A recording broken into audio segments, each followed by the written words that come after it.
Hi, welcome to our podcast, Discussions of Democracy. We're your hosts, Suhani Srivastava and Caroline Sanderson. On today's episode, we'll be talking all about voter suppression and the things that can be done to keep our voices heard in our thriving democracy. With voting being such a big deal and important part of democracy in the United States, a shockingly low amount of people vote. Voter turnout in the United States fluctuates in national elections. In recent decades, about 60% of the voting eligible population votes during presidential election years, and about 40% during midterm elections. But why do so many people not cast a ballot? Voter suppression is a huge deal in our country, and there appears to be no end in sight anytime soon. In class, we learned all about the statistics of voting and simply why people don't vote. This was specifically in the AP Government and Politics curriculum in Unit 5.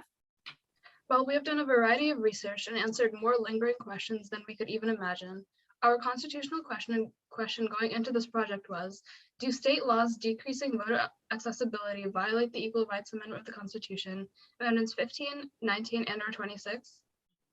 Let's talk about the history of voting. Voting is a method for a group, such as a meeting or an electorate, in order to make a collective decision or express an opinion, usually following discussions, debates, or election campaigns. Democracies elect holders of high office by voting. Voter suppression is defined as being a strategy used to influence the outcome of an election by discouraging or preventing specific groups of people from voting. Voter suppression has always been a thing dating back to the beginning of the United States democracy, but it has changed over time. The Voting Rights Act was signed into law on August 6th of 1965 by President Lyndon B. Johnson. It outlawed the discriminatory voting practices adopted in many southern states after the Civil War, including literacy tests as a prerequisite to voting. Before the Voting Rights Act was passed, more than just white male property owners could vote, but the system was still extremely unfair and minorities were at a measurable disadvantage. The amendments that we will be focusing on today in this episode of our podcast are the 15th, 19th, and 26th Amendment. The 15th Amendment, in simple terms, gives citizens of the United States the right to vote and says that voting shall not be denied or abridged by the United States or by any state on account of race, color, or previous condition of servitude. The 19th Amendment, in simple terms, grants women the right to vote. Finally, the 26th Amendment gives citizens over the age of 18 the right to vote, and this policy cannot be denied or abridged by the United States or by any of the individual states.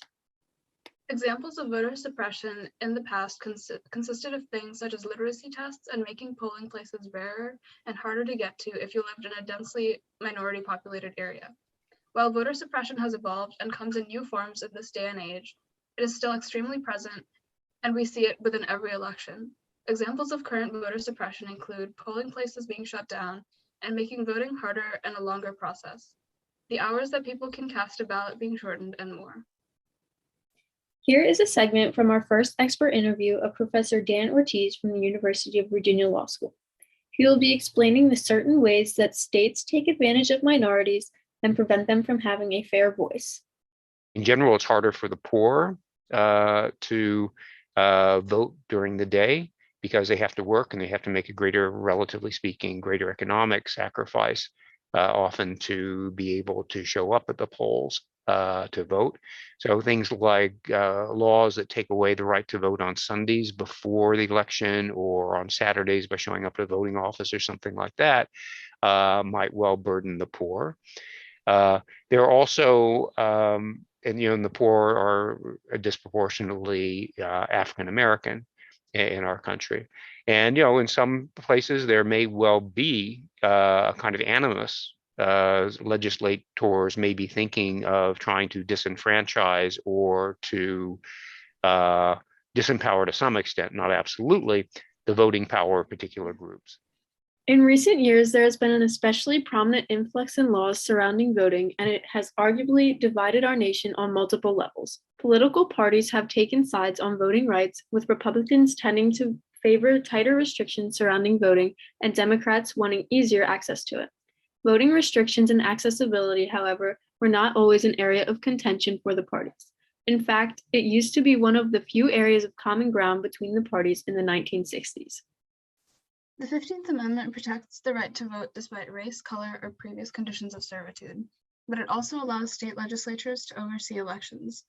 In the 2013 case Shelby County v. Holder, the Supreme Court expanded the state's authority over elections and took a hit at the Voting Rights Act by no longer requiring states to receive federal approval before changing their election laws. This gave way to lots of new state-level voting laws, including the many we are seeing today. Today's Democrats tend to favor legislation that protects the right to vote, with their party's website itself stating that they will fight to restore and protect Americans' fundamental right to vote by aggressively pushing back against Republican governors, legislatures, and state officials who have disenfranchised people of color, young people, low-income people, and people with disabilities. They fear that the right to vote, protected by the Constitution, is endangered by Republican attempts to tighten voting laws.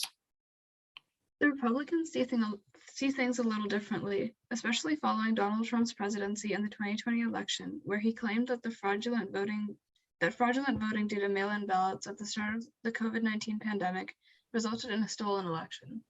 This pushed them to create stricter restrictions surrounding voting by mail, including making more barriers for mail ballots, prohibiting sending unsolicited mail ballots and applications, restrictions on returning mail ballots, limiting who can vote by mail, and changed grounds for rejecting those ballots.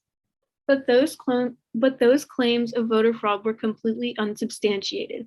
In class, we talked about how voter fraud really isn't as prominent as some Americans perceive it to be.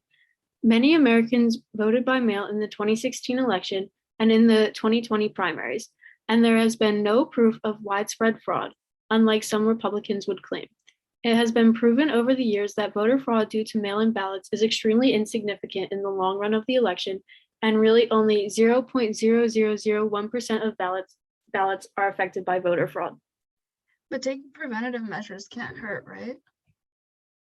Well, restrictions being put on mail-in ballots are only making it harder for people to access that fundamental right. Democrats are trying to pass legislation like the Freedom to Vote Act and John Lewis Voting Rights Advancement Act, which add protections to voting rights by addressing voter access and reinforcing the Voting Rights Act. But legislation in the realm of often gets major pushback from Republicans and has difficulty passing. Yeah, that's because Republicans feel the need to create stricter legislation because of the fear of unfair elections and lack of trust in the election process instilled in them in previous years. Only a couple weeks into 2022, 27 states introduced 215 new restrictive provisions. Many states, including Missouri, Mississippi, Virginia, and Arizona, passed laws tightening legislation surrounding mail-in ballots. Other states introduced stricter voter ID requirements, notably Georgia, Arkansas, Indiana, and others among 33 total states with similar laws. The way Democrats see it, those laws are making it unnecessarily difficult to vote, as people with disabilities will have a harder time using mail-in ballots, and those without IDs will have to take extra steps to acquire a driver's license or state ID. The Republicans' justification for these laws is often that they prevent voter fraud, such as impersonation, and when in reality, it is uncommon and difficult to carry out. Those without IDs are disproportionately African American and Latino, making those laws discriminatory and unjust for how little benefit they have. Some argue that they violate the Equal Protections Clause of the 14th Amendment by placing undue burdens on those that are unable to meet the stringent voting requirements. These people are disproportionately minority groups, and such laws systematically put them at a further disadvantage than they are already at. Professor Dewell Ross of University of Pennsylvania, who studied at both University of Southern California and the University of Pennsylvania. Furthermore, he clerked for the U.S. Court of Appeals in the Fourth Circuit and is a high-ranked worker for the NAACP, being on the senior counsel and the director of professional development. Agrees that in our country, laws tend to put minorities at a disadvantage, and here's what he has to say. So after the 2020 election, I think there was this perception that Democrats vote absentee and Republicans vote in person, or Democrats like things like curbside voting or drop boxes for your ballot, and Republicans don't. And so obviously, and then we had the former president, alleging without any evidence that there was massive voter fraud in the election system. And the response to that, unfortunately, including the deadly and terrible insurrection on January 6th, was that states sort of took that as a reason to put forward laws that restricted absentee voting and restricted access to things like drop boxes, made it more difficult for people who were waiting in line by restricting your ability to even give people water in places like Georgia and Florida.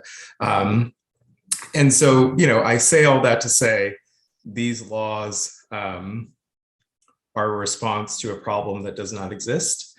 And therefore, at least from my perspective, I can't say all of them are unconstitutional. Some of them are unconstitutional. Some of them have already been struck down. So in Florida, for example, the restrictions on who could drop off ballots, the restrictions on ballot drop boxes, the restrictions on assisting people with folks who are waiting in line, all those were struck down recently as violations of the 14th and 15th Amendment because they were found to be intentionally racially discriminatory against Black voters in Florida specifically. And so, we'll see what happens with that case specifically, but that is sort of what you're seeing today. Those laws exist not just for fraud prevention, but also to increase public confidence in the election process. The Help America Vote Act was passed in 2002 and required registration from all first-time voters in an effort to improve voting systems and election administration. Many other states followed suit in recent years, and they claim to do it for the benefit of the election process. A recent Georgia election resulted in the highest number of early voters they've seen yet. Republicans see this as evidence that the restrictive laws are not harmful. It's impossible to deny that some of the restrictive laws Republicans are passing are infringing on the constitutional rights of minority groups. A North Carolina voter ID law was struck down for targeting African Americans with almost surgical precision, as the federal court put it.